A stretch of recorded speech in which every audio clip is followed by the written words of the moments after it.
In this video, we'll show you how to use dynamic blocks and the FOREACH construct to list products or services in a request description. We'll set this up using the example of a request object. Go to Account Management, Objects, Request. Open the card for editing. Add a dynamic block in the description field. Specify a name, for example, Summary by Request, and select the text with variables as result type. Open the construct using 2% signs and select FOREACH. The construct is immediately added with variables, for instance. Delete all example variables and add your own. The first variable identifies the object for iteration, which in this case is the data tag Comfort Place Furniture. We use the same method to add variables for product name and price from the data tag fields. To ensure that the FOREACH construct immediately outputs data with calculations, you multiply the variable price by its quantity. Now let's test how the FOREACH construct works. Create a new request, add a title, and go into it. Add multiple data tags with a list of products to the request. Then go to the description. As you can see, the FOREACH construct displays the specified values from the data tags attached to the request and calculates the total payment amount for each item.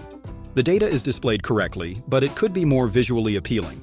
Let's look at another way of displaying the data, using the table construct. To set it up, return to the Request Object card. Open it for editing.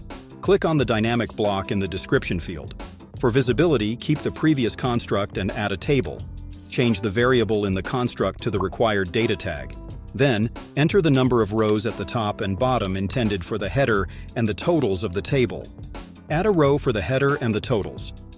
Fill in the header of the table. In our case, there will be two columns, product name and cost. In the second cell of the product name column, add a variable that displays the names of the products specified in the data tag. Copy the formula to calculate the cost and the text formatting from the FOREACH construct and add it to the cost column.